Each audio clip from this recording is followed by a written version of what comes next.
करुणा मुंडे पोटगी प्रकरणात धनंजय मुंडेंना मोठा दणका। 2 लाखांची पोटगी देण्याचा कौटुंबिक न्यायालयाचा निर्णय माझगाव कोर्टाकडून कायम। धनंजय मुंडेंची याचिका फेटाळली।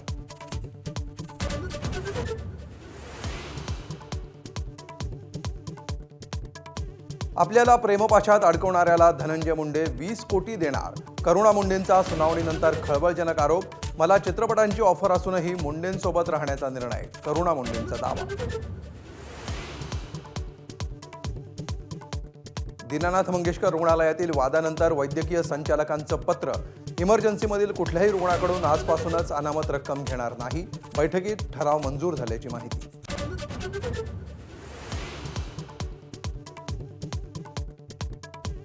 रुग्णालयानं याआधी चांगलं काम केलं असलं तरी कालचा प्रकार असंवेदनशीलच। मुख्यमंत्री वक्तव्यावर ठाम। चुकीला चूक म्हटलंच पाहिजे, फडणवीसांनी बजावलं। आंदोलनाच्या नावाखाली सुरू असलेली स्टंटबाजीही थांबवण्याचं आवाहन।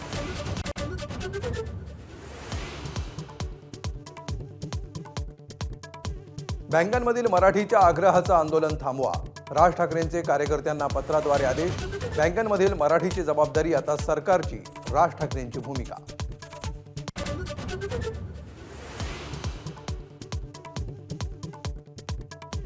शेतकऱ्यांच्या कर्जमाफीवर कृषी मंत्र्यांचं वादग्रस्त वक्तव्य। विरोधी पक्षांची कोकाटेंवर कडाडून टीका। तसं बोलले असतील तर माफी मागतो, महसूल मंत्र्यांची सारवासारव।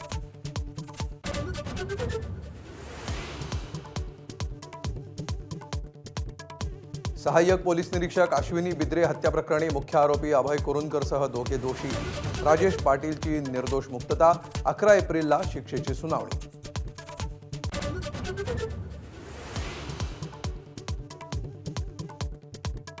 बीड जिल्हा कारागृहातील हाणामारीचा मास्टरमाइंड वाल्मिक कराडच। महादेव गित्तेचा आरोप। कराडच्या आदेशावरूनच सुदर्शन घुले, प्रतीक घुलेनं साथीदारांना आपल्यावर हल्ला केल्याची गित्तेची तक्रार।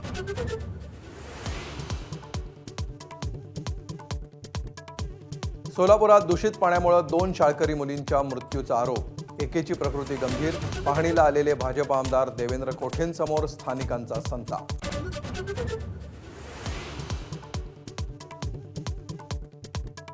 नागपूर हिंसाचारानंतर रामनवमीच्या पार्श्वभूमीवर पोलीस अलर्ट मोडवर। 2000 पोलिसांचा फौजफाटा। ड्रोनद्वारे शोभायात्रेवर नजर।